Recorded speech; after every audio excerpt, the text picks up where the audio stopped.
Alhamdulillahi wa kafa.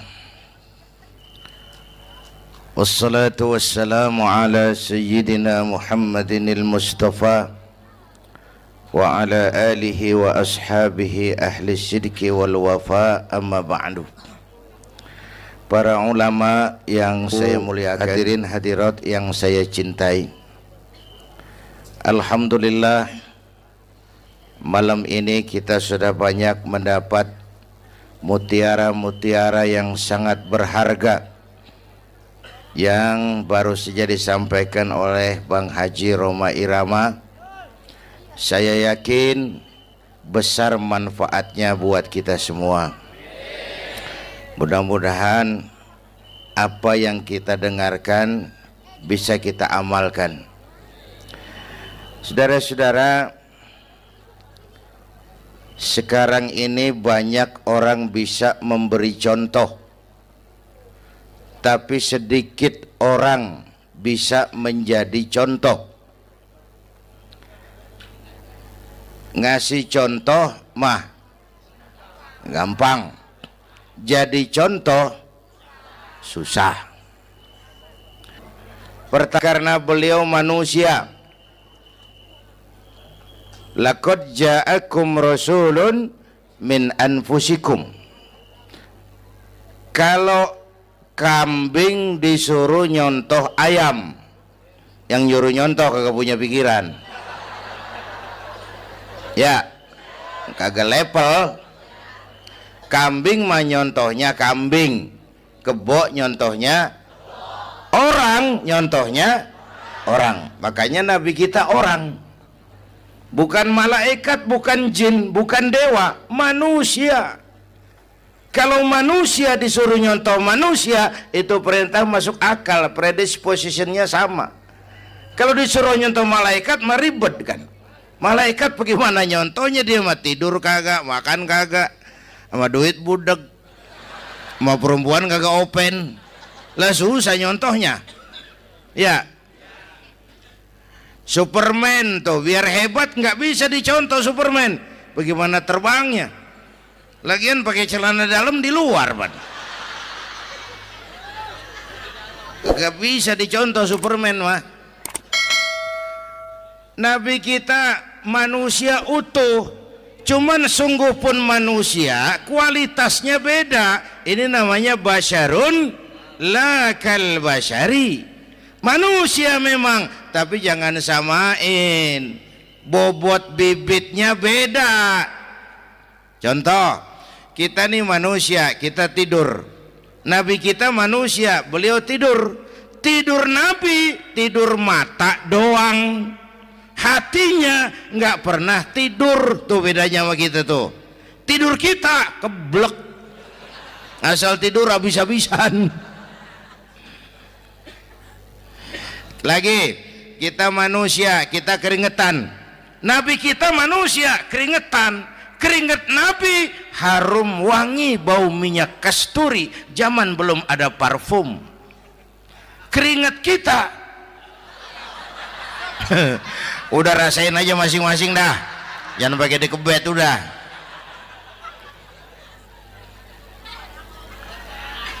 Contoh lagi, kita nih manusia nih, kita beludah nggak?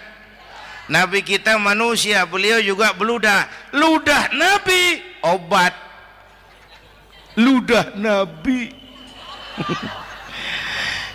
Itu kan waktu mau hijrah kan sama Sayyidina Abu Bakar, sampai di Gua Sur, Sayyidina Abu Bakar bilang, saya turun duluan ke gua ya Rasul. Ngapain? Bersihin gua, takut ada binatang berbisa. Silakan. Turun Sayyidina Abu Bakar bersihin gua. Bener tuh, tangannya digigit kalajengking. Sakit, ngebet, bengkak. Kalajengking Arab. Ya emang di Arab kejadiannya. Wuher nyaut aja bener.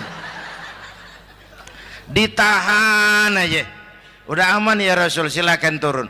Lama-lama dalam gua berduaan kelihatan juga Sayyidina Abu Bakar mukanya pucat.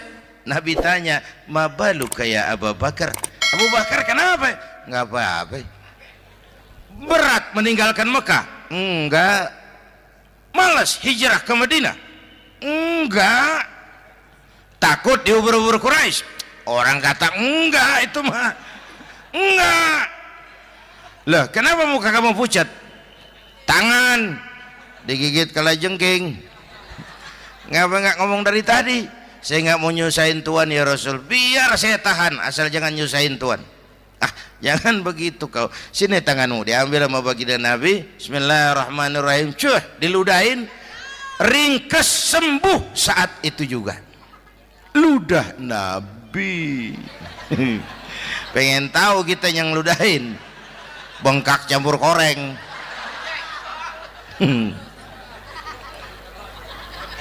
Satu tuh alasannya kenapa Nabi dijadikan contoh, karena manusia. Kalau manusia disuruh nyontoh manusia pasti bisa dong ya.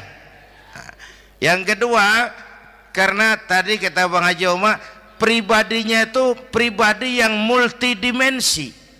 Mau nyontoh apa? Pak, saya ini pengusaha Pak.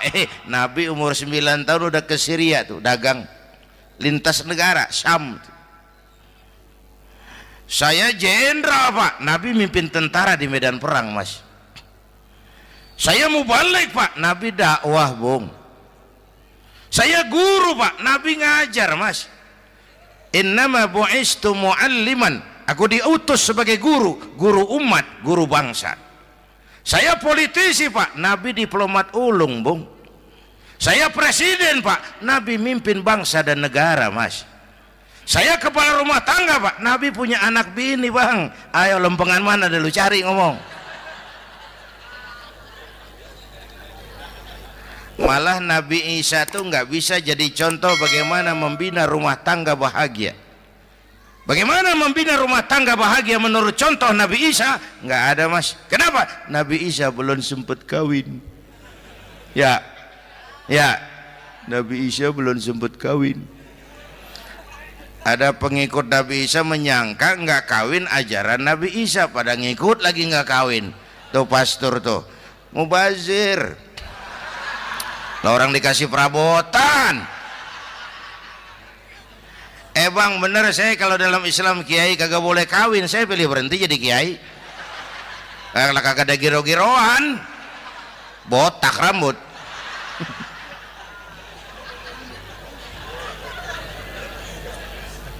Makanya Bang Haji Oma cerita poligami saya girang banget tadi.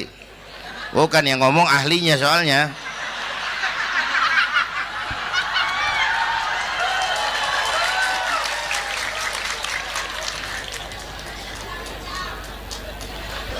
Dadah gitu aja deh ya. Nah, kata Imam Busair ini yang dahsyat. Ka'annahu wa huwa fardun fi jalalatihi fi askarin hina talqahu wa fi hasham. Sepertinya kehebatan Rasulullah itu sama, baik sendiri maupun di tengah tentara. Artinya begini, orang hebat banyak, tapi yang hebat di mana-mana susah nyarinya.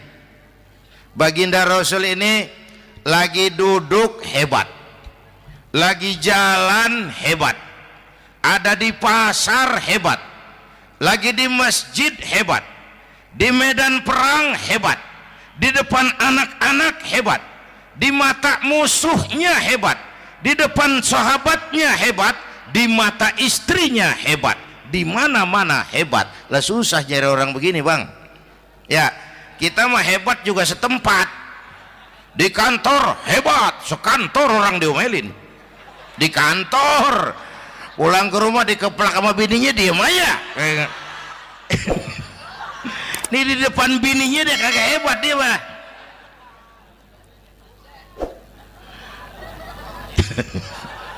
Oke, lalu kalau begitu soalnya apa yang mau kita contoh? Saya sampaikan 3 aja.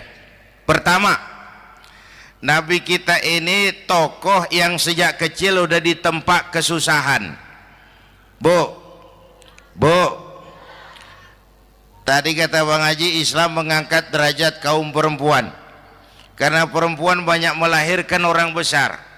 Lihat Sayyidah Aminah, ibunda baginda Nabi, melahirkan anak pertama tanpa didampingi suami. Meninggal suaminya, sedih hatinya, remuk perasaannya tapi tegar jiwanya. Dilahirkannya bayi bernama Muhammad, diasuhnya penuh kasih sayang, diantarnya menjadi orang besar dan memang dibesarkan oleh Allah. Itu contoh tuh Bu. Bilangin anak-anak tong, bocah Nabi ngangon kambing tong, sekolah tong, jadi orang gede. Baba lu tibang tamat SD lu sarjana lu, baba lu cuman jadi RT lu jadi camat lu. Biarin malu baba lu pala jadi kaki, kaki jadi pala, asal lu terus sekolah. Bu, anak sekolahin, gelang doang digedein lu. Nih kan kita Betawi nih pendidikan ngentengin banget kotan. Udah dong, jangan tinggi-tinggi sekolah udah. Ngapa mak? Bawa lu kagak sekolah hidup noh. Hidup dong, pun jamu monyet juga hidup. Bu, anak sekolahin.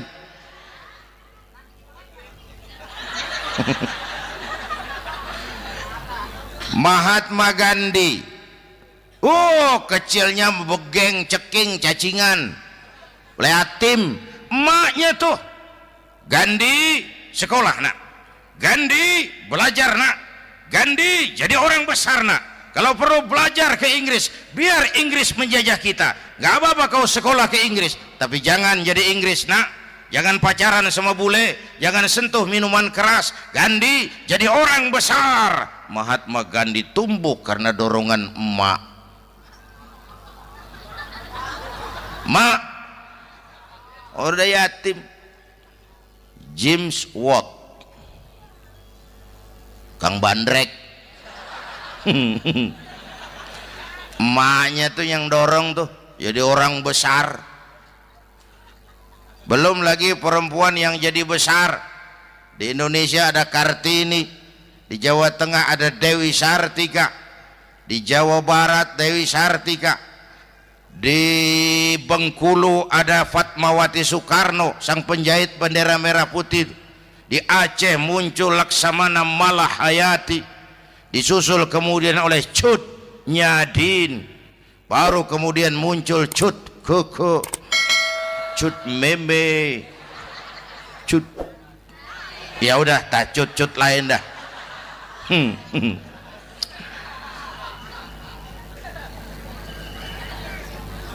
Nabi ke remajanya nggak dikolokin, tegar, tahan bantingan, nggak cengeng. Begini bang, kalau bahasa kita nih, bahasa Betawi nih, orang mah bang kalau udah biasa susah ketemu susah nggak kaget udah. Ya, ya, kita Betawi kan masuk udah nukangin. Susah mulu. Saya santri nih biasa makan kangkung, datang ke rumah temen dikasih kangkung, makanan gue ini mat, dikasih daging ayam lah nambah, emang apa? Orang mah kalau biasa susah enak nggak kagetan. Saya santri biasa tidur di masjid, disuruh nginep di hotel, lah pules. Pules nggak? Tapi yang biasa tidur di hotel suruh nginep di masjid, encok. Makanya kemarin tuh waktu menteri-menteri baru dilantik tuh saya ngarepin tuh, mudah-mudahan nih menteri ini begitu dilantik bacaannya nawaitu sauma godin. Lu pada niat puasa dulu dah, entaran. Puasa kan bukan kagak boleh, nunda doang, nunda puasa mah. Tempe boleh maghrib, tahu boleh maghrib, air kelapa boleh maghrib. Lu menteri pada mau naik mobil mewah boleh, ntar kalau ekonomi udah mendingan, rakyat udah pada legaan napasnya. Ya, ya. Sebab apa? Itu duit buat para, mobil para menteri kan duit negara. Duit negara kan duit rakyat. Duit rakyat kan duit gue juga, itu ada di situ. Gue bayar pajak. Sayangnya kebanyakan pejabat kita asal dilantik aja bacaannya Allahumma lakasumtu. Niat buka puasa. Orang buka puasa kan kemaruk, apa jadi gares? Ya. Bu, Jadi benar Islam mengangkat harkat, derajat, martabat kaum perempuan. Kata Bang Haji Umar tadi, dengar nggak tuh? Waktu Nabi ditanya, ya Rasul, siapa yang paling harus saya taati di dunia? Ibumu. Setelah itu, ibumu. Setelah itu, ibumu. Setelah itu, bapakmu. Ibu 3 kali disebut, bapak. Coba pikirin, ibu 3, bapak 1. 1 bapak. Ini bagaimana ngitungnya, ini jadi kerok begini nih ngitung nih.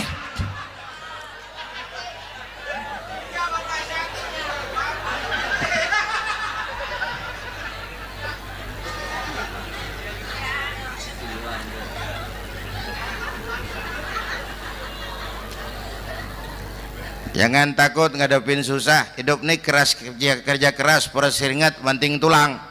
Ya Bu. 1. Yang kedua, contoh dari Nabi, orang yang paling bersih hatinya Rasulullah. Orang yang paling baik akhlaknya Rasulullah. Orang yang bahkan sudah dapat jaminan ampun dari segala dosa Rasulullah. Tapi orang yang kalau sholat malam sampai bengkak kakinya karena rajin sujud Rasulullah. Aspek ibadah. Apaan?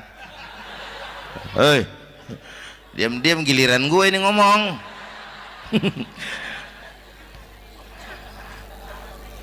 Lo ngomong lagi udah gue pulang. Canda neng. Udah gantian ya. Ya. Apaan urusan? Orang yang dosanya udah dapat jaminan ampun, kalau sholat malam bengkak kakinya karena rajin sujud. Saya tahu di sini juga banyak yang kakinya bengkak. Semurat. Oke. Kira-kira 3 minggu yang lalu saya menghadiri haul akbar Syekh Maulana Malik Ibrahim di Gresik, haul ke-609. Dari situ saya ke Surabaya ikut zikir sama keluarga besar Tarbiyatul Qulub. Waktu zikir saya terkejut, ada kalimat yang dibaca ratusan kali menyentak perasaan saya. Kalimatnya sederhana, kita hafalah, yaitu kalimat ana Abdullah. Dibaca ratusan kali, ana Abdullah, ana Abdullah, ana Abdullah, ana Abdullah. Buat saya itu menyentak karena memperteguh komitmen, saya hamba Allah, saya hamba Allah. Ah, itu mah Pak Zainuddin kan biasa, itu mah kita semua juga hamba Allah. Betul. Ayo kita bikin luar biasa. Saya mau tanya, Bapak, Ibu hamba Allah apa bukan? 3 orang. Ibu hamba Allah apa bukan? Hamba Allah. Kata siapa? Nah, kata ibu sendiri. Kalau kata sendiri, pan namanya pan ngaku. Ya, orang ngaku mah boleh dong, tiba ngaku, namanya juga ngaku. Cuman diakuin apa enggak, kita pan belum tahu. Ngaku mah murah, diakuin mahal. Ya, yang gampang dah. Ibu kenal sama Presiden SBY? Kenal. Presiden SBY kenal sama ibu? Lo ngaku, lo ngaku.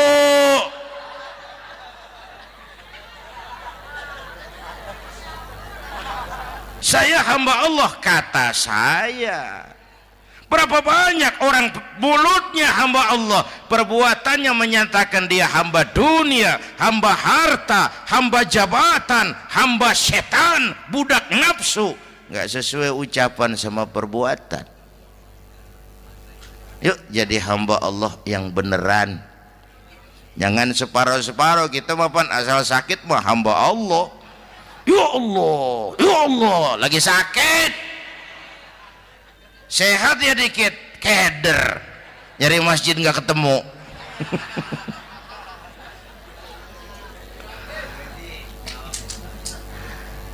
Apalagi kata Bang Haji tadi nih, kita nih kan zaman entertain nih, orang pada pinter bikin bungkusan sekarang Bang ya, abad entertain, orang pada bangun pencitraan. Tadi itu kiai sama dukun tipis bedanya. Dukun pada pasang iklan sekarang, ketik reg. Waduh, sampean lahir hari Selasa, nggak cocok di air, ono di hutan sono. Larang udah dagang es jadi berhenti, nggak cocok di air.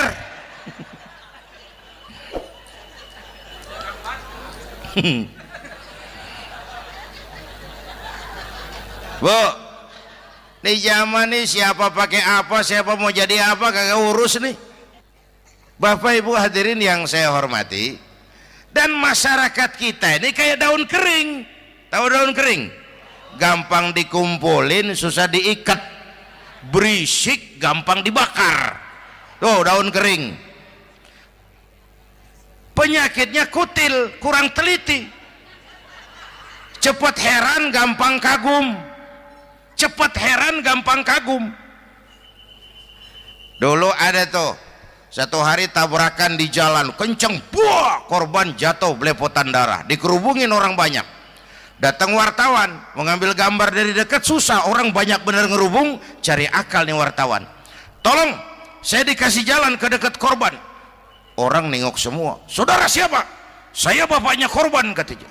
Dia ngaku bapaknya korban. Ya orang minggir semua, minggir, ini ada bapaknya korban. Orang minggir semua, dia maju ke depan korban. Sampai di depan korban pucat mukanya tuh wartawan. Kenapa? Yang ketabrak anak monyet Pak. Dia udah kedongan ngaku bapaknya korban.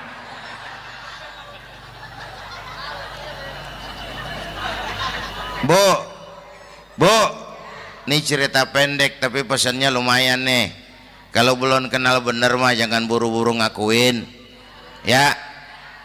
Dia kagak tahu yang ketabrak siapa, main ngakuin aja saya bapaknya korban. Lu makan lu jadi bapak monyet sono lu. Makanya jagain kampung kita nih, jangan kemasukan yang aneh-aneh ya. Nabi palsu, aliran aneh ya, ini bid'ah, itu bid'ah kuno yang kayak begitu. Capek kita ngurusin begitu, udah kelewatan ya. Yang tahlil mah terusin, yang kagak suka nggak apa-apa, cuman jangan ngomelin yang tahlil. Orang tahlil juga pakai dalil. Yang mabok masih banyak, yang tahlil diomelin. Kita nih kayak kurang kerjaan, akhirnya rame turu-turu kita. Padahal yang harus kita kembangkan kan rukun antar umat seagama, rukun antar umat beragama, rukun antar umat beragama dengan pemerintah. Kata Bang Haji Omar tadi, rukun antar umat seagama, turu-turu kita muslim nih kudu rukun. Beda pendapat boleh, marahan jangan ya. Tangan kanan sama tangan kiri juga beda, cuman rukun. Asal kiri gatal nih, kanan kagak diundang, dia datang aja nggak rukin. Nggak ada kiri gatal kanan ngomel, lu garuk aja sendiri. Nggak, dia mah akur ya Bu.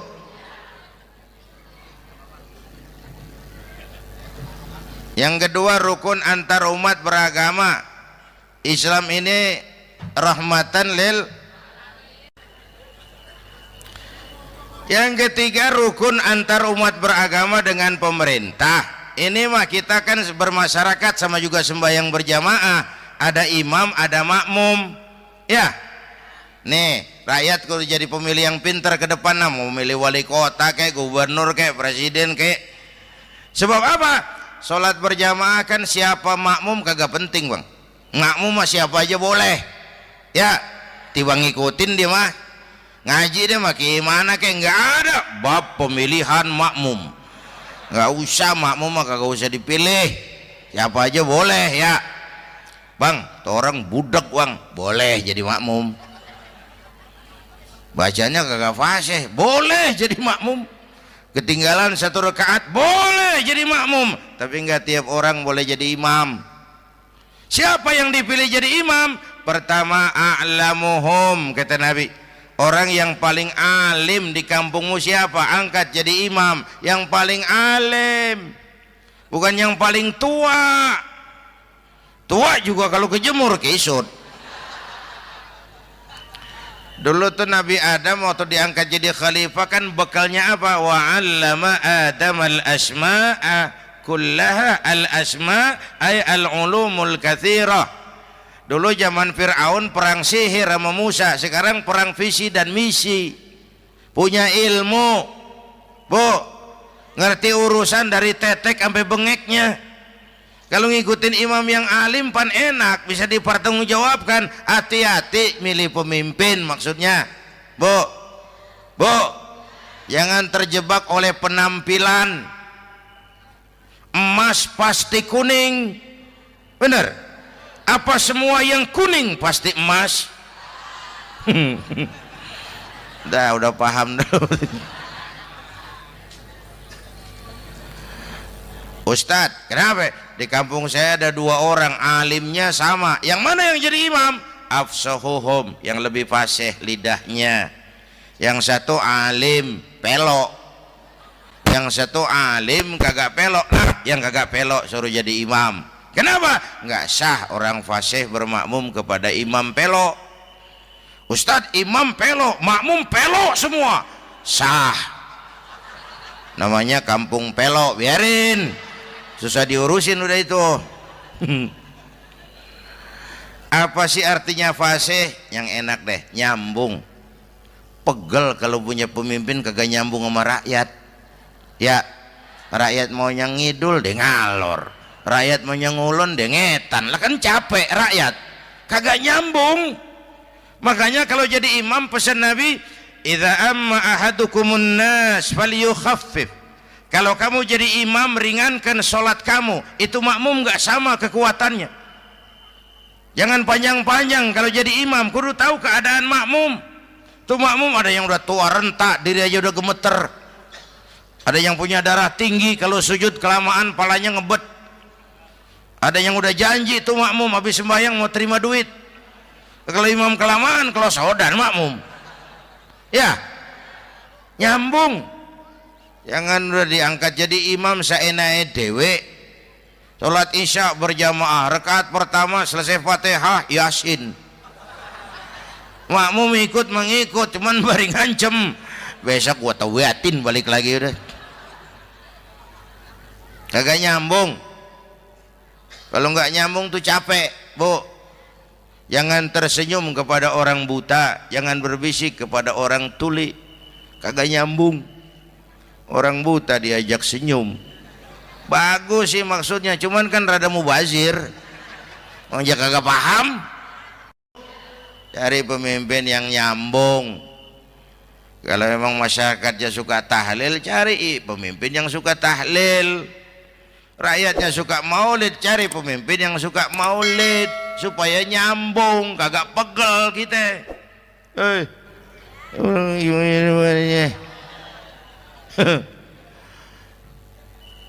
Bapak Ibu hadirin, saya balik urusan kita.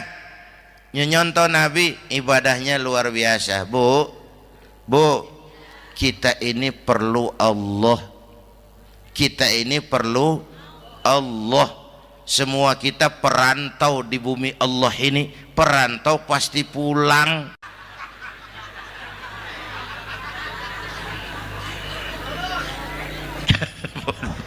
Bolot, bodoh kalau ada perantau, dia sadar dia perantau tapi nggak pernah mikirin pulang. Lebih bodoh lagi mikirin pulang tapi nggak nyiapin bekal. Kan tadi Bang Haji Omar udah bilang tuh, muda mati ya.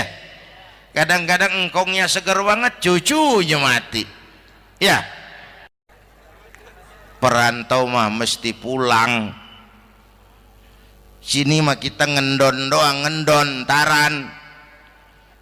Mula-mula pan Bang, kita mah tinggalnya jauh di alam arwah. Dari sana pindah ke alam rahim, alam kandungan emak nih. Pernah tinggal di situ? 9 bulan tuh, ada yang 2 tahun, yang keluar udah kumisan, kelamaan ngetemnya itu. Dari sisi ini mau pantas ibumu, bapakmu, karena alam rahim fisik dan psikis emak lebih capek dari kita bapak. Kita mah orang laki mah, kita mah pan investor gitu mah, nanam modal doang. Yang ngolah pabrik kan emak tuh, ya mak. Pabrik. Anak-anakku remaja, pemuda yang hadir, masya Allah, emakmu, emakku, emak kita semua nih, dari mulai ngidamin kita udah kita seksa nih emak nih. Dari mulai ngidamin kita udah kita seksa emak nih, muntah nggak urus. Mending ada yang dikeluarin mah enak, lega. Ini kagak ada apa-apanya. Bener mak. Yang dipengenin yang kagak musim, lah kan setengah mati lagi urusan. Tengah malam pengen megang pala kereta, lu jorok bener lu, gue heran.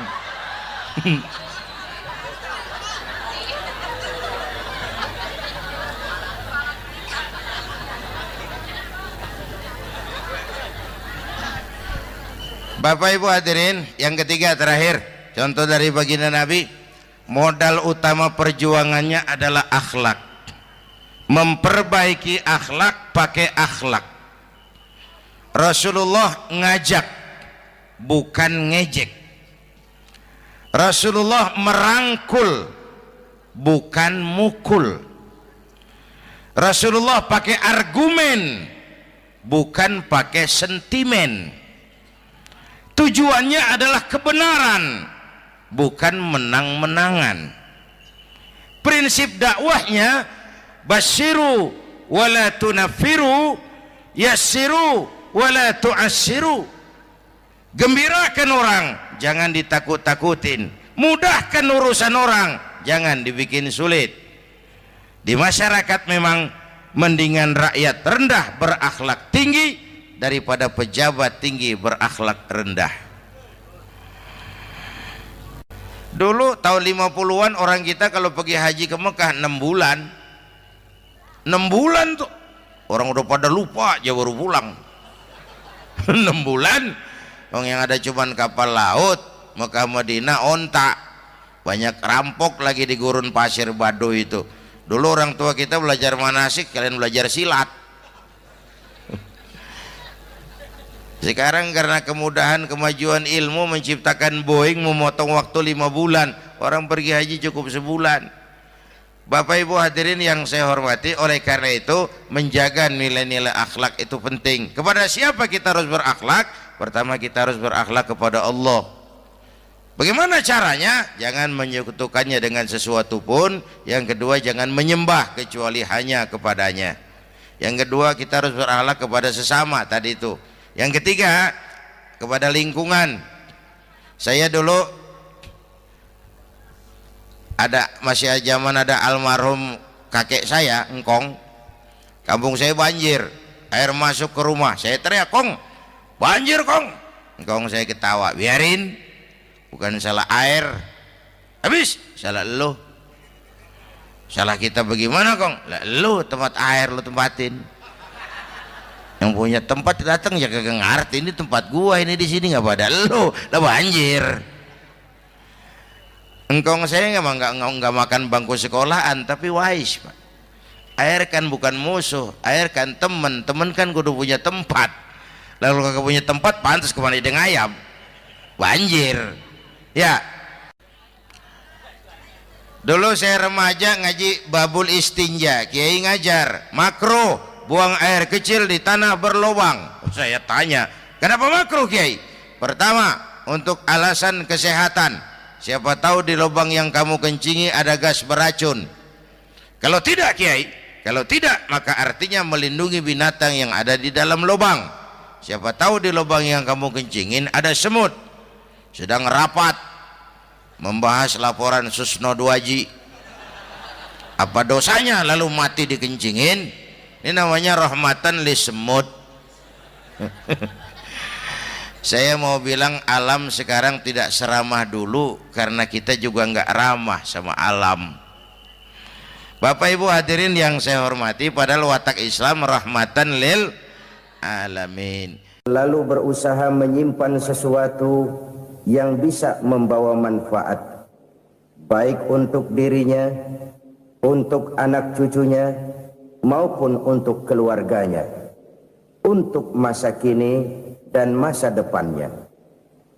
Kadang simpanan itu berbentuk uang, kadang berupa tanah, lain saat berbentuk pabrik, dan lain sebagainya. Sementara masa depan yang paling pasti adalah akhirat. Jika untuk masa depan dunia kita rela memeras keringat, membanting tulang, pergi pagi dan pulang petang, menyimpan uang, menyimpan tanah, menyimpan pabrik, pernahkah kita merenung jika satu saat kiamat datang, kita dibangkitkan dari kubur masing-masing, berdiri di padang mahsyar untuk mempertanggungjawabkan seluruh kegiatan hidup kita di dunia ini, lalu kita akan menuju ke alam akhirat. Sudahkah kita mempunyai simpanan untuk akhirat kita? Pada pertemuan kali ini saya ingin menyampaikan sebuah hadis di mana Rasulullah sallallahu alaihi wasallam bersabda, "Arba'un min kanzil jannah." Simpanan sorga ada 4 macam. Yang pertama, ikhfa'us sadaqah, menyembunyikan sedekah. Saudara-saudara kaum muslimin, sebagaimana yang kita maklum bahwa Allah Subhanahu wa taala melebihkan sebagian rezeki dari kita terhadap yang lain. Ada yang kaya, ada yang setengah kaya, ada yang miskin, ada yang setengah miskin, dan selanjutnya. Ada yang gajinya kecil tapi penghasilannya gede. Ada yang penghasilannya gede tapi nggak punya gaji. Ada juga yang memang gajinya gede dan penghasilannya gede. Kelebihan rezeki merupakan sunnatullah dan tidak harus membuat kita merasa lebih dari yang lain. Bahkan sebaliknya, kelebihan itu harus membuat kita ringan tangan untuk menolong mereka yang memang memerlukan pertolongan. Kalau saudara diberikan ilmu, maka pertanyaan akhirat cuma satu: ilmumu kau amalkan untuk apa? Kalau saudara diberikan umur yang panjang, pengadilan akhirat juga bertanya satu: umurmu kau habiskan di mana? Tapi kalau saudara diberikan harta, pengadilan akhirat akan bertanya dua: hartamu kau dapat dari mana? Kau belanjakan kemana? Dari mananya ditanya, dan kemananya juga ditanya.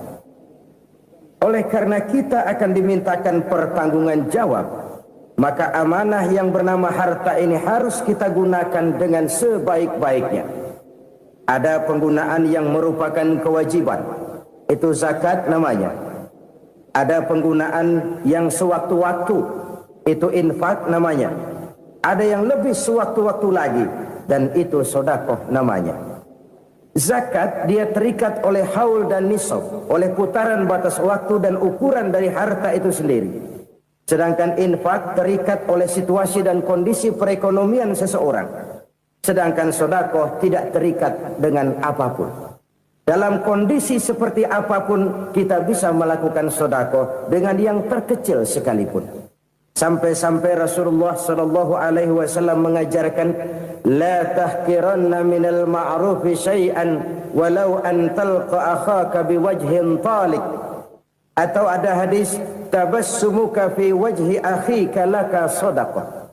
Senyumanmu kepada temanmu adalah sedekah. Jadi untuk melakukan sedekah tidak harus dalam berbentuk uang. Dengan ilmu kita bisa sedekah, dengan tenaga kita bisa bersedekah, dengan pikiran kita bisa bersedekah, bahkan senyum kepada teman itu pun sedekah. Jadi kalau sedekah dengan uang memang belum punya uang, nyengir aja banyakin. Itu asal pada tempatnya, jangan lalu ketemu tiang listrik cengengesan. Tentu tidak pada tempatnya dan tidak wajar. Nah, sedekah yang paling dicintai Allah adalah sedekah yang disembunyikan. Artinya jauh dari sifat riya. Kan kadang-kadang ada orang sedekah itu disebutkan namanya. Apa tidak bagus? Kalau memang niatnya ikhlas, ya bagus-bagus saja. Untuk memberikan sugesti kepada yang lain. Si Fulan bin Fulan nyumbang sekian, diumumkan. Boleh kalau niatnya untuk memberikan rangsangan kepada yang lain supaya dia menyumbang lebih besar dari orang tadi. Tapi kalau itu mendatangkan riya, maka sedekah yang paling dicintai Allah adalah sedekah yang disembunyikan. Tangan kiri saja tidak tahu apa yang diberikan oleh tangan kanan. Sedekah yang dilakukan dengan ikhlas akan merupakan perbendaharaan surga, tersembunyi dari pandangan orang lain, tidak seorang pun tahu. Karena memang sikap yang baik adalah melupakan kebaikan dan mengingat kesalahan. Itu salah satu ciri orang bahagia. Orang yang selalu mengingat kesalahannya dan berusaha melupakan segala kebaikannya. Kalau dia akan berada kebaikan, dia tidak bisa ikut, dia merasa rugi karena dia merasa belum pernah berbuat baik. Tapi kalau akan melakukan kesalahan baru, dia ingat kesalahan yang sudah-sudah, sehingga terhalang baginya untuk melakukan satu kesalahan baru. Demikianlah saudara-saudara, bahwa Allah melebihkan rizki sebagian kita dari yang lain, agar terjadi tolong-menolong dalam kehidupan ini. Jadi kesenjangan yang nature, kesenjangan yang alami, itu sunnatullah. Ada yang kaya, ada yang miskin, ada yang kelas menengah. Nah, kenapa lalu sekarang kita berusaha mengentaskan kemiskinan? Oleh karena adanya kesenjangan struktural. Kalau yang kaya bisa semakin kaya, kenapa yang miskin tidak bisa naik jadi ikut sedikit kaya? Sebab pada dasarnya Islam adalah agama yang sejak turunnya sudah berupaya memerangi kemiskinan. Bahkan dikatakan kemiskinan itu mendekatkan kepada kekufuran. Orang kalau miskin udah dekat banget sama kafir. Gampang menjadi kafir. Berapa banyak saudara-saudara kita yang oleh karena soal perut, oleh karena soal materi, terpaksa meninggalkan dan menanggalkan akidahnya. Menjual petunjuk yang diberikan Allah dengan kesenangan dunia yang cuma sebentar ini. Na'udzubillah, thumma na'udzubillah. Jadi makin kita sembunyikan satu sedekah, semakin banyak perbendaharaan kita di surga. Sedekah yang paling dicintai Allah adalah sedekah yang disembunyikan. Malahan ada seorang sufi, dia punya kebiasaan kalau pergi sholat Jumat dia bawa uang, itu uang dia taruh di bawah tikar masjid. Dia niat sedekah kepada siapa saja yang nemuin itu duit. Maksudnya apa? Supaya yang nemuin nggak tahu siapa yang punya duit. Demikian dia saking ingin menyembunyikan sedekahnya. Karena sifat riya itu bisa memakan amal kita sendiri.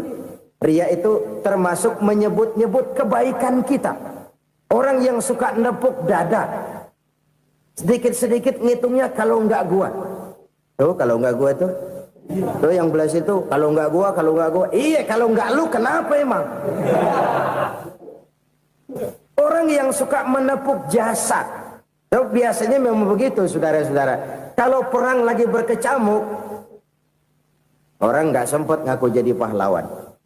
Tapi begitu perang selesai, yang kagak kenal bedil ngaku pahlawan, mas. Itu sesuatu yang biasa. Oleh karenanya, orang-orang yang ikhlas dalam bersedekah, disembunyikannya sedekah itu, Allah cinta betul. Malahan ada hadis memberikan jaminan, inna sedaqatal mar'il muslimi tazidu fil umri wa tadfa'u mitatas su'i. Sesungguhnya sedekahnya seorang mukmin tazidu fil umri, bisa menambah umur panjang. Wa tadfa'u mitatas su'i, dan menyelamatkan manusia dari mati secara su'ul khatimah. Jadi siapa yang kepengen panjang umur, banyaklah sedekah. Yang bosan hidup, pelit terus. Sedekah menambah panjang umur dan menyelamatkan manusia dari mati secara su'ul khatimah. Pak, katanya umur itu nggak bisa ditambah, nggak bisa dikurangin. Kapan? Kalau ajal sudah datang. Fa idza jaa ajaluhum la yastakhiruna sa'atan wa la yastaqdimun. Kalau ajal datang tidak bisa dimajukan, tidak bisa dimundurkan. Itu kalau ajal sudah datang. Tidak bisa lagi umur ditambah dikurangi, sudah datang. Tapi kalau belum datang, itu kan haknya Allah. Mau ditambah, mau dikurangi, hak prerogatif Allah. Sebagai pencipta manusia, Allah maha kuasa dan maha mampu. Sedekah ini menambah panjang umur dan menyelamatkan manusia dari mati secara su'ul khatimah. Tuh, orang mati kan sama ya, kondisinya mati, nggak nafas. Tapi hakikat mati kan lain-lain. Ada yang mati itu husnul khatimah, baik akhirnya. Misalnya lagi ngaji mati, lagi sholat mati, lagi sedekah mati. Ini yang dinamakan dengan husnul khatimah, baik di akhirnya. Sebaliknya ada yang su'ul khatimah, jelek di akhirnya. Ini yang jadi catatan akhir. Lagi nyekek botol, mampus. Lagi banting kartu, modar. Su'ul khatimah, jelek pada akhirnya. Sedekah menyelamatkan manusia dari mati secara su'ul khatimah. Dan kita semua kepengen mendapat husnul khatimah, jauh dari su'ul khatimah. Oleh sebab itu yang bisa menyelamatkan kita dari penyakit itu antara lain adalah sedekah yang disembunyikan, yang dikerjakan dengan ikhlas karena Allah. Tidak karena kepengen dipuji orang, tidak karena ingin dikatakan orang pemurah, sebab orang dermawan itu orang yang memberi tanpa harus diminta. Kalau masih harus diminta, ya belum dermawan namanya, masih harus diminta. Kalau nggak diminta ya tulus, lolos, polos. Saudara-saudara kaum muslimin rahimakumullah. Harta adalah amanat dan akan kita pertanggungjawabkan. Allah melebihkan rizki sebagian kita dari yang lain agar kita saling tolong menolong, bantu membantu. Nabi janjikan siapa yang meringankan beban saudaranya muslim di dunia, Allah akan meringankan bebannya di akhirat nanti. Sebuah jaminan dari baginda Nabi. Si orang yang kita bantu barangkali tidak bisa membalas, Allah yang akan membalas lewat jalan lain yang tidak pernah kita sangka-sangka. Ada orang tanya, Pak, ini ada orang nyumbang masjid sambil marah-marah, bagaimana? Saya bilang sumbangannya aja ambil, marahnya jangan.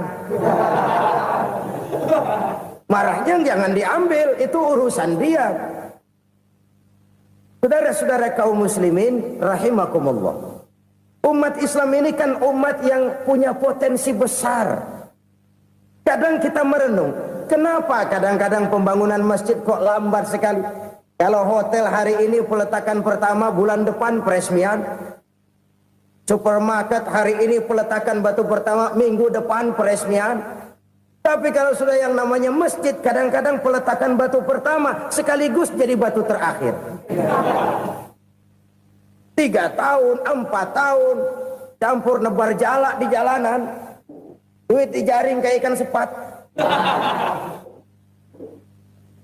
Apa tidak ada orang Islam yang kaya? Banyak. Apa tidak ada pengusaha muslim yang jadi konglomerat? Ada. Lalu yang belum banyak itu yang komit terhadap nilai-nilai agamanya. Akhirnya kita jatuh jadi umat yang lemah.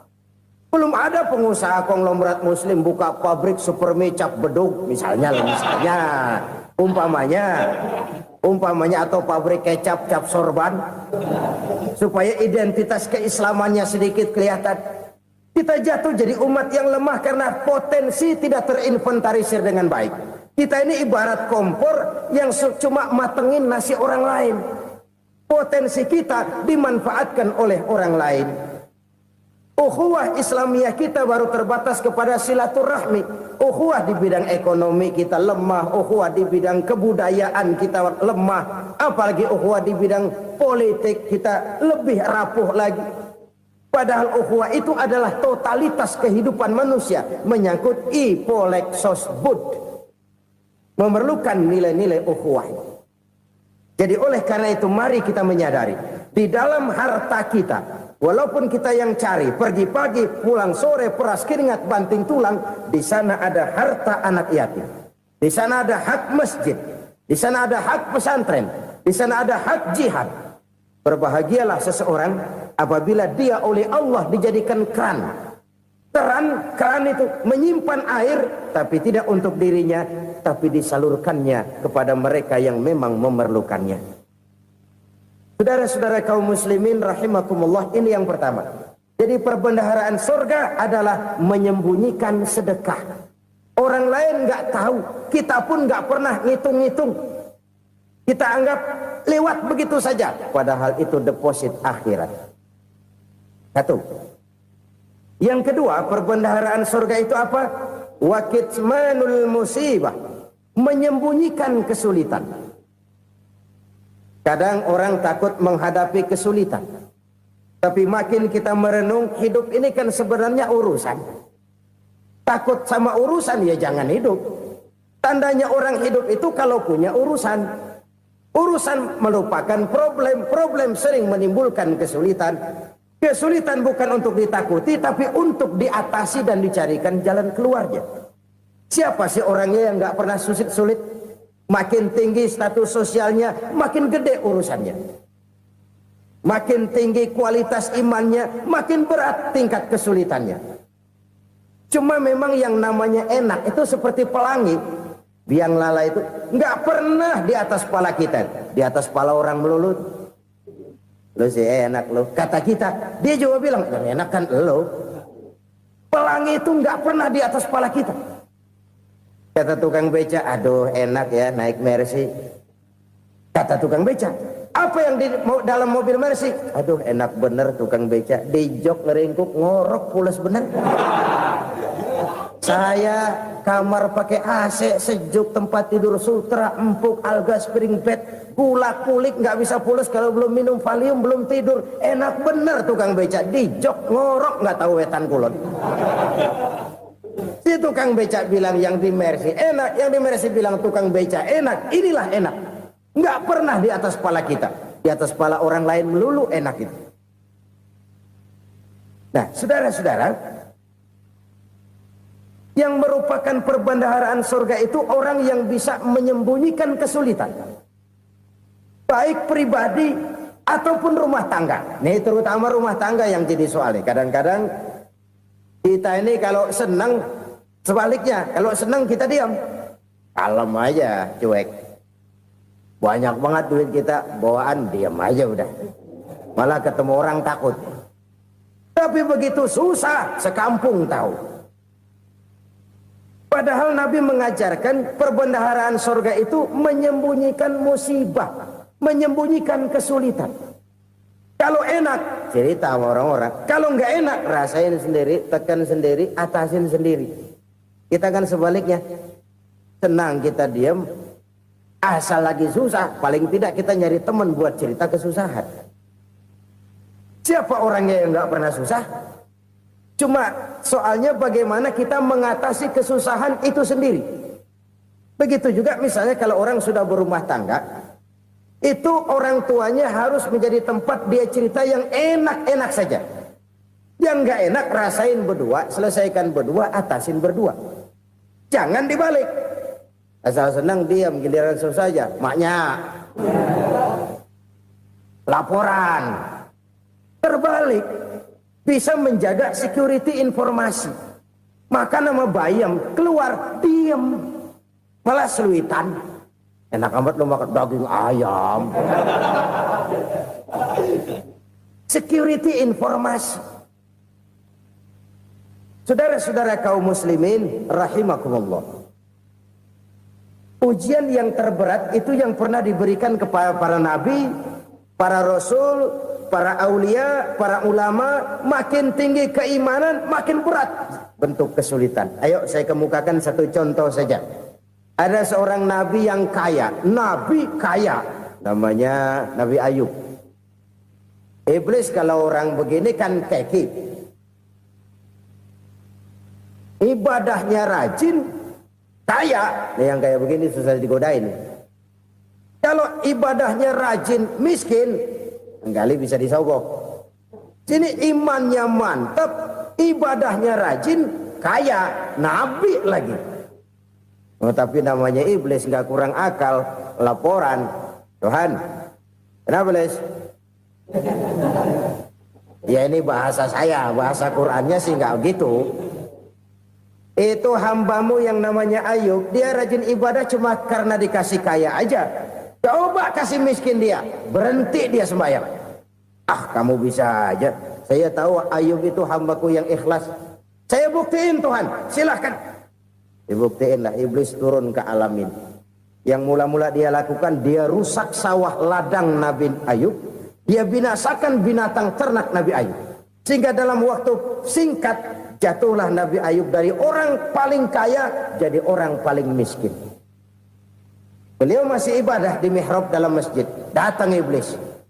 Saudara Ayub, ya. Lagi ngapain? Ibadah. Nyembah Allah, nyembah Allah.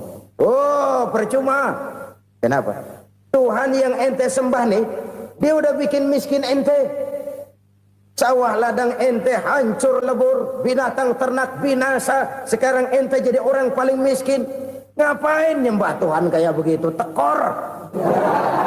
Udah berhenti dah ibadah, berhenti ibadah. Ini iblis sama Tuhan laporannya lain, yang dikerjakan kepada Nabi Ayub juga lain. Benar begitu iblis kata Nabi Ayub? Iya, sawah ladang saya habis, buras. Binatang ternak saya binasa, binasa. Saya miskin, bangpak. Apa jawab Nabi Ayub? Bukan innalillahi, ini hebat. Alhamdulillahillazi a'tani wa akhadha minni. Segala puji bagi Allah yang telah memberikan harta kepada saya dan sekarang mengambilnya lagi. Alhamdulillah. Allah yang ngasih, Allah yang ambil. Itu mah urusan Allah. Iblis cuman ibadah jalan terus, sujud lagi Nabi Ayub. Iblis seleher gondok banget. Dasar Nabi nggak mempan dia apa-apain. Miskin malah alhamdulillah. Allah yang ngasih, Allah yang ngambil. Jadi kalau kita tidak komit, kita tidak terikat kepada kaya, miskin, senang, susah, apa yang bisa bikin kita susah?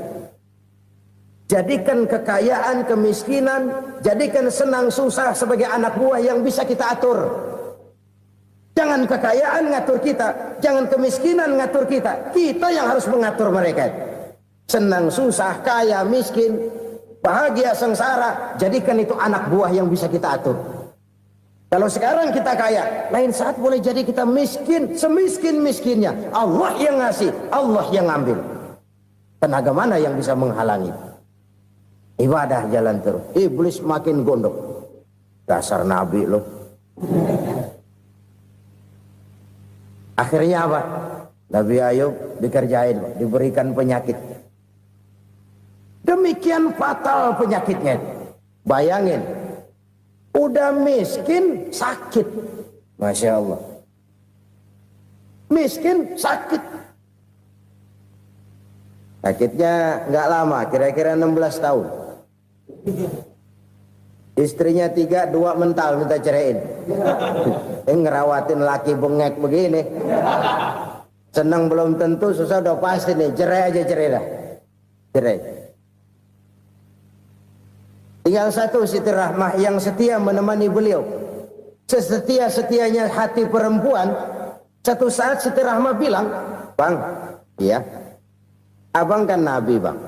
Lalu namanya Nabi kan doanya jarang meleset bang. Maksud kamu minta kenapa sih sama Tuhan biar abang sembuh baik dah bang?"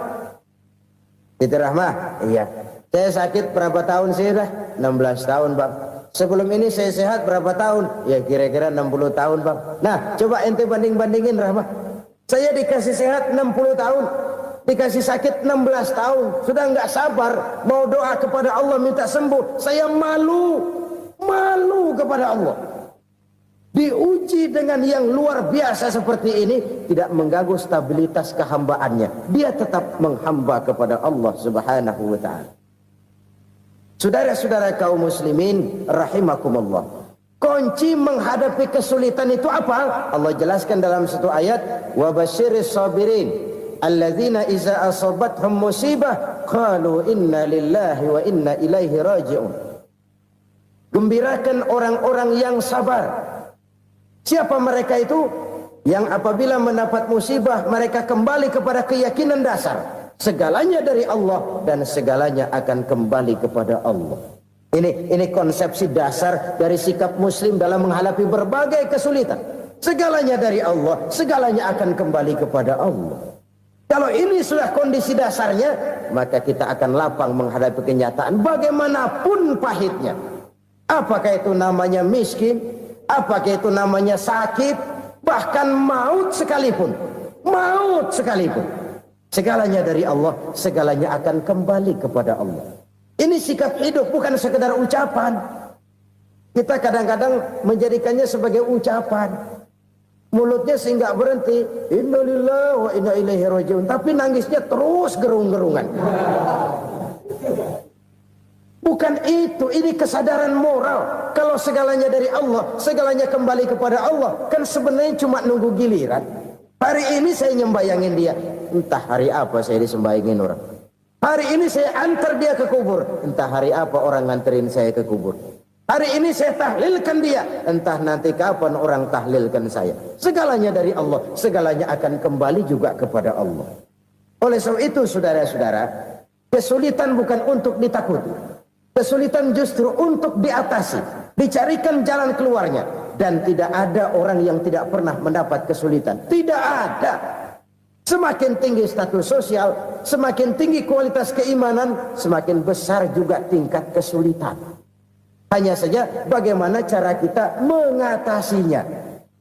Dan Al-Quran menyatakan, inna ma'al usri yusra.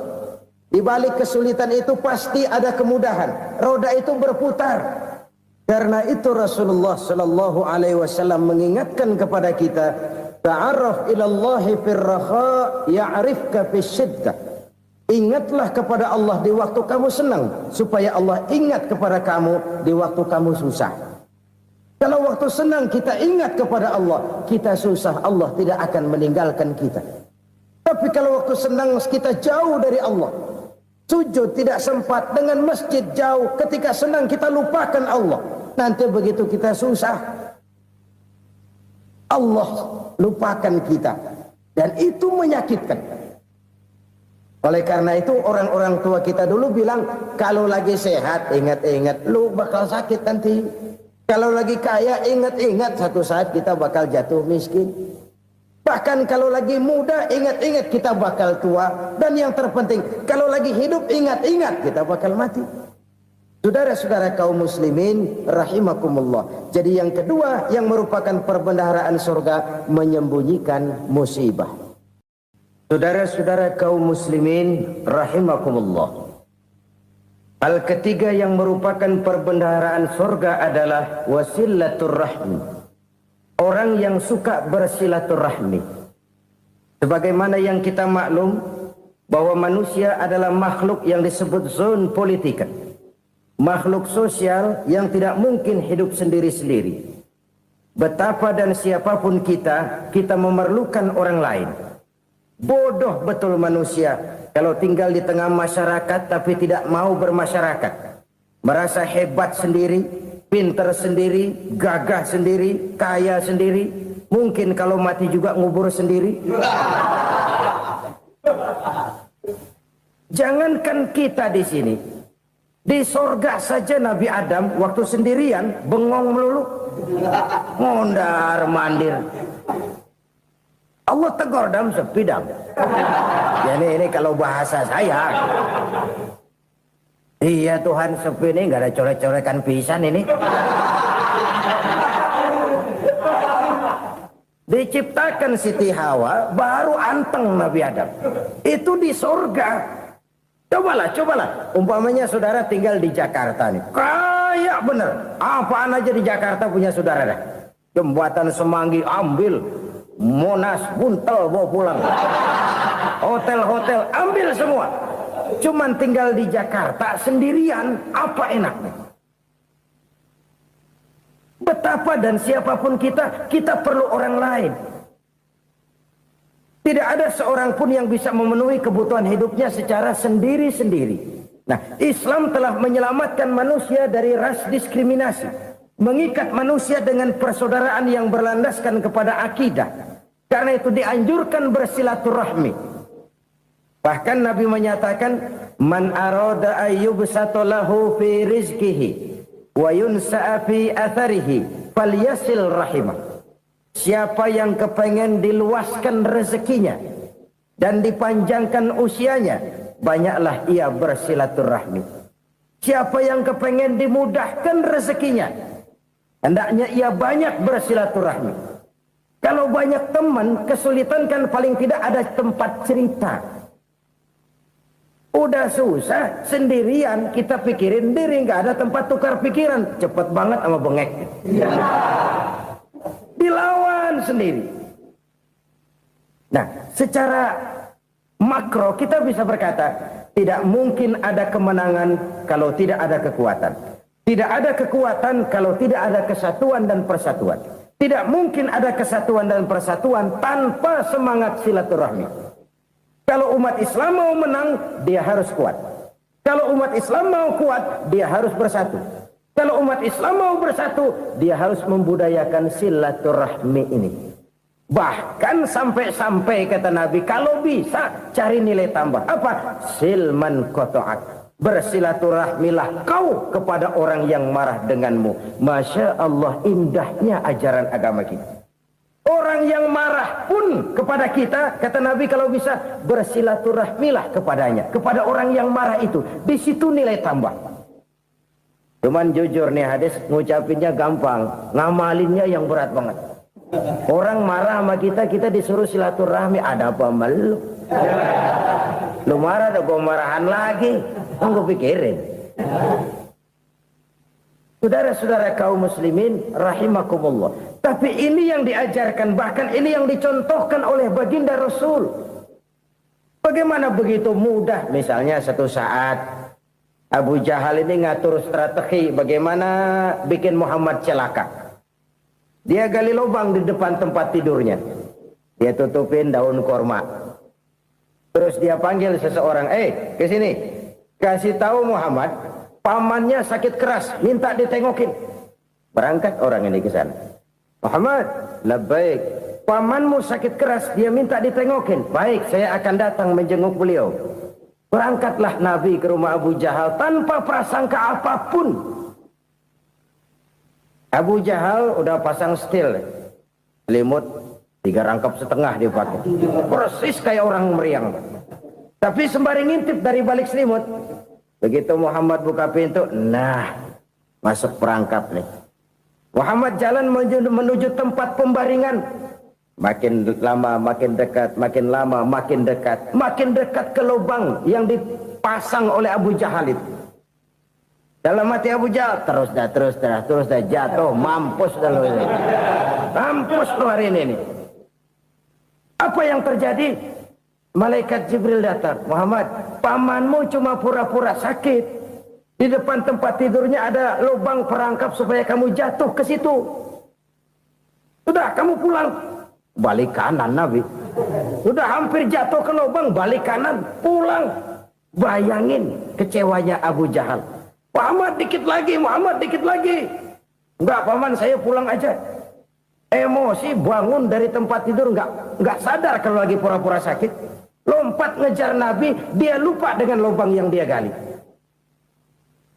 Pusrak, nyemplung sendiri ke dalam lubang.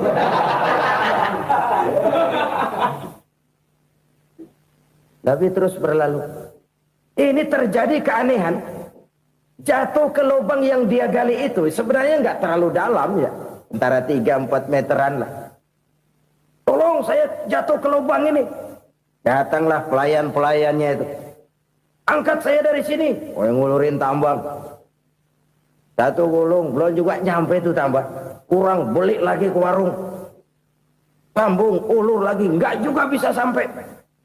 Wah, ini kerjaan Muhammad ini. Tolong, siapa salah seorang kamu ke rumah Muhammad, kasih tahu encangnya kecebur. minta ditolongin. Sampaikan kepada Rasul. Kenapa? Pamanmu jatuh ke lubang, Muhammad minta tolong diangkatin. Hambang udah nyambung-nyambung nggak nyampe juga. Ya, nanti saya datang, saya tolong. Coba. Nyata-nyata orang berniat jahat mau mencelakakan dia. Datang dia menolong. Ini yang disebut air tuba dibalas air susu ya ini. Bukan sebaliknya. Air tuba dibalas air susu. Paman, kecebur ya? Iya Muhammad, tolong ini. Pegang tangan saya. Nabi ulurkan tangannya, nyampe, dipegang oleh Abu Jahal, diangkat ke atas, sampai atas. Apa kata Abu Jahal? Sihirmu memang hebat Muhammad. Udah ditolongin dikata sihir, yang enak kita kemplang kan itu orang begitu. Urusan apa? Tapi inilah akhlak. Kalau bisa kamu bersilaturahmilah dengan orang yang marah kepadamu sekalipun. Orang marah kita tetap baik. So, kalau kita berbuat baik sama orang yang memang baik, rasanya sih biasa-biasa aja. Orang baik kita baik lagi, ya draw aja, belum ada nilai tambah di situ. Baru ada nilai tambah kalau kita bisa berbuat baik kepada orang yang nyakitin kita. Itu namanya kita setingkat di atas dia. Dia sakitin kita, kita berbuat baik sama dia. Dia pelit sama kita baik sama dia. Dia marahin kita deketin dia. Di situ kita punya nilai tambah. Jadi siapa yang ingin diluaskan rezekinya kata Nabi dan dipanjangkan umurnya, hendaklah ia banyak-banyak bersilaturahmi. Sederhana sebenarnya silaturahmi, tapi silaturahmi membangkitkan semangat kesatuan dan persatuan. Kesatuan dan persatuan melahirkan kekuatan. Dalam matematika 1 ditambah 1 pasti 2. Tapi di tengah masyarakat, 1 orang takut ditambah 1 orang takut, hasilnya jadi 2 orang setengah berani. Kenapa setengah berani? Karena udah berdua. Tadi pan takut sendirian. Kalau dia kumpul turu-turu takutlah jadi berani. Kita yang lemah, kita yang tidak berdaya, kita yang miskin, kalau mau kompak bersatu, apa yang nggak bisa kita kerjain? Apalagi tinggal di kota besar, pilihan cuma 2. Bertahan atau minggir. Bertahan atau minggir. Untuk bisa bertahan harus mampu bersaing. Untuk mampu bersaing harus punya keahlian. Keahlian harus ditunjang dengan pendidikan, ditambah oleh kekompakan sebagai umat. Udah miskin mencar mulu, orang injek kita. Orang nggak pandang urusan apa yang malu. Oleh karena itu silaturahmi pada hakikatnya merupakan roh dari ukhuwah yang diajarkan oleh agama kita. Bagaimana Islam menyelamatkan masyarakat manusia dari ras diskriminasi, mengikat manusia, dan tidak ada persaudaraan yang lebih indah selain persaudaraan yang diikat dengan nilai-nilai akidah. Sepanjang orang di jalan Allah, itulah saudara kita. Keluar dia dari jalan Allah, selesailah persaudaraan sampai di situ. Karena itu, kalau ingin menyimpan sesuatu di surga, banyaklah bersilaturahmi. Datang ke rumah ini, datang ke rumah itu, dan lain sebagainya. Itu simpanan kita di akhirat nanti.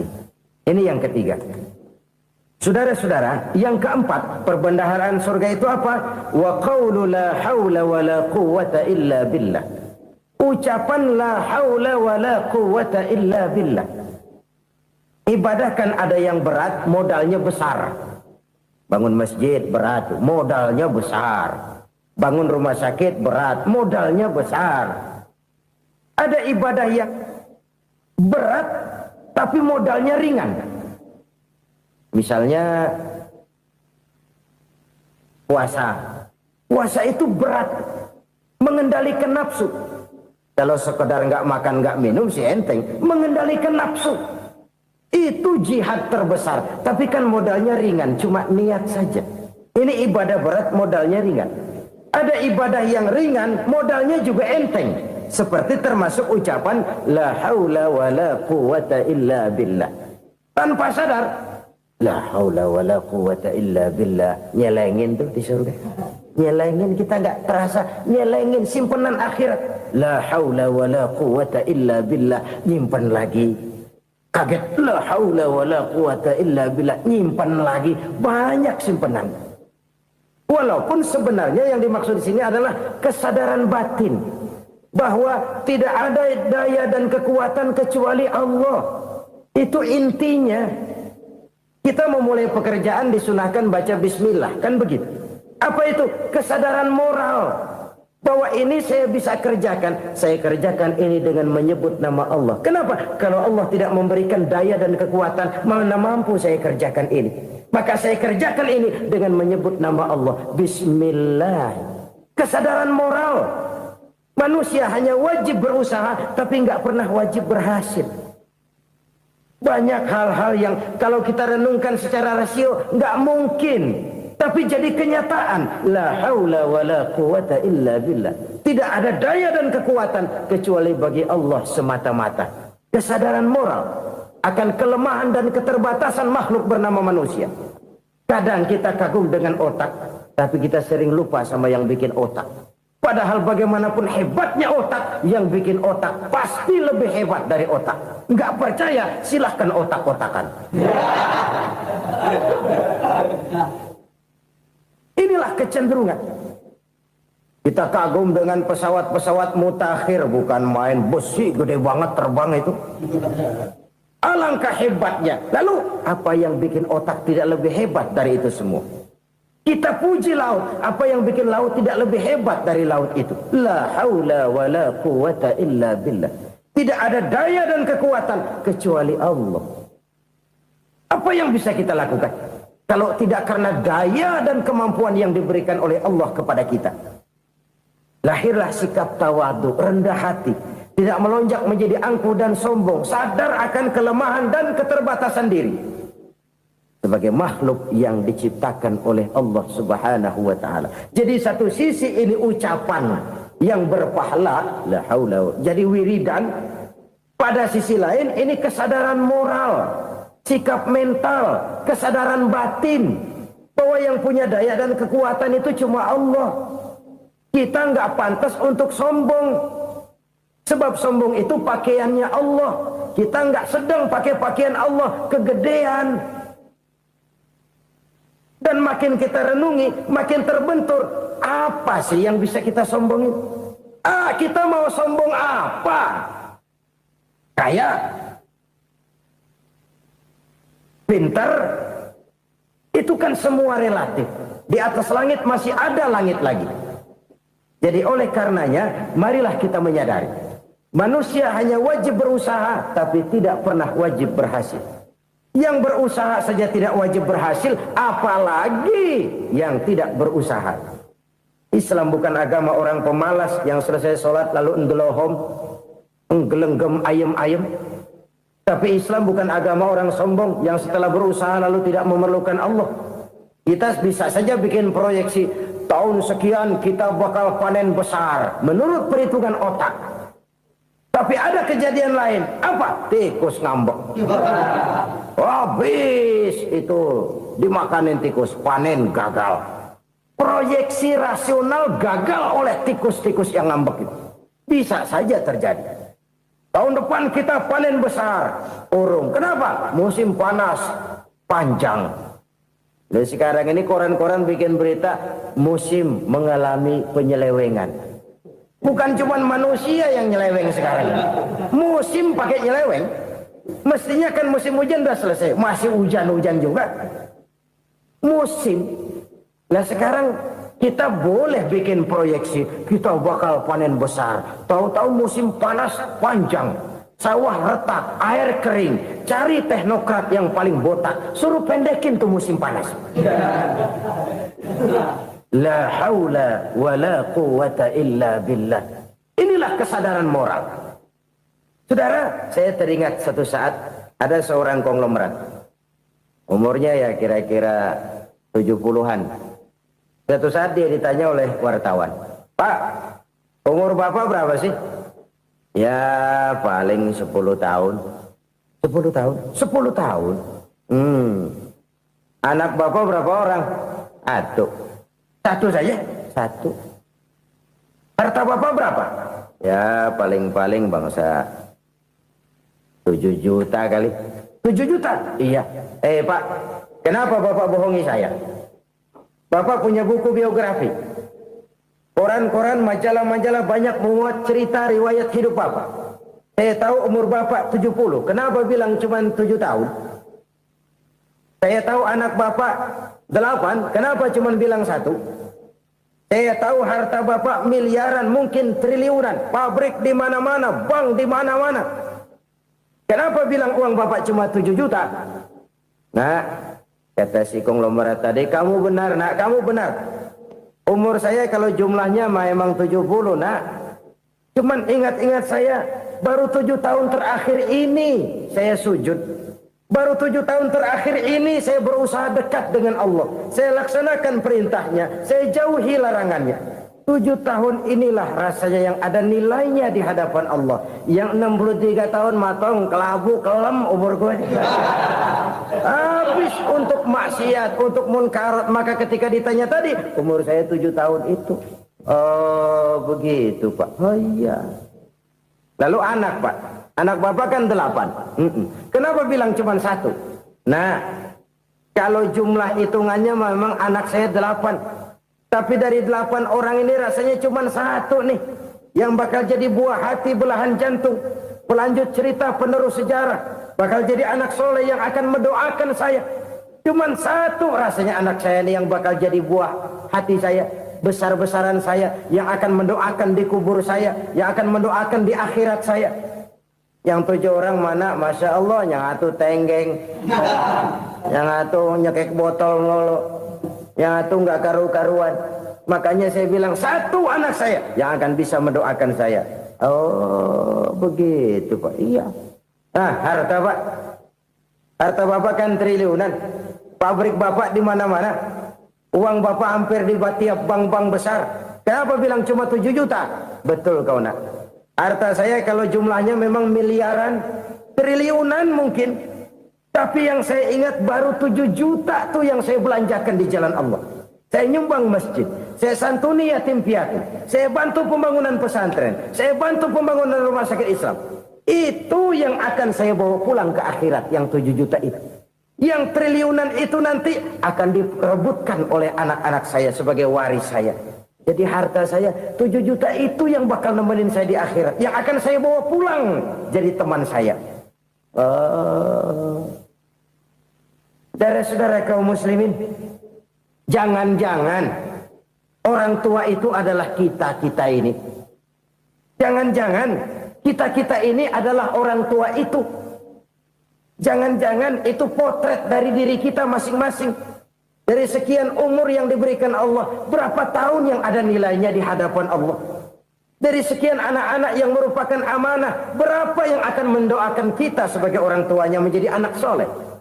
Dari sekian banyak harta yang diberikan Allah, berapa yang akan kita bawa pulang menghadapnya nanti, yang kita belanjakan di jalan Allah? Ini sebuah potret kehidupan. Karena itu kita kembali kepada la haula wa la quwwata illa billah. Kita wajib berusaha, kita wajib berikhtiar. Selebihnya, segala daya dan kekuatan hanya milik Allah saja semata-mata. Satu kesadaran batin dari setiap pribadi muslim. Setelah ia berusaha dan berikhtiar, ia menyerahkannya kepada Allah Subhanahu wa ta'ala. Jadi, satu sisi ini merupakan wiridan ucapan yang mengandung pahala. Pada sisi lain, ini merupakan sikap batin dari seorang muslim di dalam ia menghadapi realitas kehidupan ini. Saudara-saudara kaum muslimin, rahimakumullah. Kalau ini kita jadikan satu basis kehidupan, maka ini akan menyelamatkan manusia dari kemungkinan tergelincir menjadi orang yang lupa diri dan lupa darat. Sebab itu Imamul Ghazali berpesan, jadidis safinah fa innal bahra amiq wa khuziz zad fa inna safara ba'id wa khaffifil hamla fa innal hamla sadid. Perbarui selalu kapalmu karena lautan sangat dalam. Bawa bekal yang banyak karena perjalanan ini sangat jauh. Ringankan beban karena kebanyakan beban akan menyakitkan. Alangkah indah kalimat ini, alangkah dalam makna yang terkandung di sana. Perbarui selalu kapalmu karena lautan sangat dalam. Apa artinya ini? Jaga mentalmu baik-baik. Pelihara Karena imanmu baik-baik, karena hidup penuh cobaan seperti lautan. Kita kalau berlayar di lautan kan kadang-kadang tenang, angin bertiup sepoi-sepoi basah. Jika malam datang, bintang gemintang bertabur menghias cakrawala, rembulan memantulkan sinarnya dengan indah. Dalam keadaan begitu berlayar enak, tapi lain saat ombak menggunung, halilintar menyambar, angin topan bertiup. Berapa banyak sudah saudara-saudara kita yang tenggelam di lautan dunia tanpa sadar bahwa dia belum sampai kepada pantai yang akan dituju. Berapa banyak sudah saudara-saudara kita yang tenggelam di lautan dunia ini tanpa sempat bangkit lagi. Dia menyangka sudah sampai kepada tujuannya. Hati-hati kapal jangan sampai bocor karena lautan sangat dalam. Iman ini jaga baik-baik karena hidup penuh dengan ujian. Wa khuzizat fa inna safara ba'id.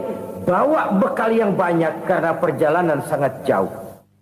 Saudara mau ke Bandung, bawa duit. Saudara mau ke Surabaya, banyakkan lagi duitnya. Saudara mau ke Mekah, gepokan, iketan tuh duit nggak lembaran lagi. Makin jauh perjalanan, makin banyak bekal yang harus kita bawa. Kalau saudara dari Jakarta mau ke Surabaya, kagak bawa duit berangkat juga, itu sih bukan berani namanya, nekat. Sampai Surabaya belum tentu, sengsara di jalan udah pasti. Kenapa? Nggak bawa bekal berangkat. Sama juga kita nih, misalnya belum sempat sembahyang, mati. Waduh, berani banget orang. Belum punya bekal, mati. Sengsara di jalan. Atau bekal tidak cukup. Dari Jakarta saudara mau ke Surabaya, bawa duit 500 perak. Paling jauh Cikampek nyampenya itu. Paling jauh itu. Antara jauhnya perjalanan dengan bekal yang saudara bawa tidak seimbang. Hidup ini perjalanan panjang. A walking tour. Dimulai dari alam arwah. Sebelum jasad diciptakan, roh diciptakan lebih dulu. Dari situ pindah ke alam rahim. Dari alam rahim pindah ke alam dunia. Dari alam dunia pindah ke alam barzah. Baru menuju akhirat. Satu perjalanan panjang. Kalau bekal tidak bawa, sengsara di jalan. Bawa bekal yang banyak karena perjalanan ini sangat jauh. Wa khaffifil hamla, ringankan beban karena beban itu cuma akan menyulitkan. Kalau bekal itu sih keperluan, tapi beban nggak kita perluin, cuma ngeberat-beratin. Apa ini beban? Dosa. Kecurangan, kebatilan, kezoliman, ketidakadilan, kesewenang-wenangan. Itu akan jadi beban kita di akhirat. Alangkah celakanya, perjalanan panjang, bekal tidak bawa, beban kelewat banyak. Alamat sengsara di jalan. Pahala tidak ada, dosa berlipat ganda. Na'udzubillah, summa na'udzubillah. Kalau kita rangkum nasihat Al-Ghazali dengan kisah si konglomerat tadi, kita akan mengambil kesimpulan. Pertama, bekal terbaik dalam menghadapi gejolak kehidupan ini tidak lain adalah iman. Yang kedua, pahala dan dosa. Dua hal kontroversial. Pahala adalah bekal, dosa adalah beban. Tapi kita sekarang kan tidak begitu terangsang kepada yang abstrak. Orang berlomba mencari yang konkret-konkret saja. Yang real. Kalau memang dosa, benjol dong. Kira-kira begitu. Kira-kira begitu. Persis orang Yahudi dulu. Orang Yahudi itu kan pernah minta kepada Nabi Musa. Ya Musa, lan nu'mina laka hatta narallaha jahrah. Musa, kami nggak bakal mau beriman kepada Allah kalau belum kami lihat Allah ada nongkrong di depan kami. Kalau memang Tuhan ada, taruh dong di depan kami. Mau yang konkret-konkret saja. Kalau memang dosa, benjol dong. Kalau memang pahala, berasa dong. Orang terangsang kepada yang real, yang konkret-konkret saja. Karena itu, untuk mengejar dosa, orang mau bayar. Tapi untuk mengejar pahala, walaupun tidak bayar, orang segan. Ini yang dikatakan oleh Nabi, kamu mengharapkan ke surga, tapi kamu berat melaksanakan sesuatu yang bisa membawa kamu ke surga. Kamu ingin jauh dari neraka, tapi tiap saat kamu lakukan perbuatan-perbuatan yang justru menjerumuskan kamu ke neraka. Idda'aitum an-najata minan nar wa ramaitum fiha anfusakum. Kamu ingin selamat dari neraka, tapi kamu lemparkan diri kamu ke neraka. Kamu ingin masuk surga, tapi berat sekali kamu melakukan perbuatan-perbuatan yang bisa menyampaikan kamu di surga. Saudara-saudara kaum muslimin rahimakumullah. Jadi hal keempat yang merupakan perbendaharaan surga adalah la haula wa la quwwata illa billah. Satu sisi ini merupakan ucapan yang memperberat timbangan akhirat. Pada sisi lain ini merupakan sikap hidup seorang muslim. Kesadaran batin yang sangat dalam bahwa tidak ada daya dan kekuatan kecuali Allah. Dan itu kita simbolkan pada saat memulai pekerjaan dengan Bismillah. Dengan menyebut nama Allah. Satu kesadaran moral. Saya hanya bisa melakukan ini karena diberikan daya dan kekuatan oleh Allah. Lahirlah sikap tawadu, rendah hati, tidak melonjak menjadi angkuh dan sombong. Saudara-saudara, sampai sini dulu jumpa kita kali ini. Semoga 4 perbendaharaan surga ini dapat kita lakukan, yang kelak akan merupakan bekal kita di kemudian hari nanti.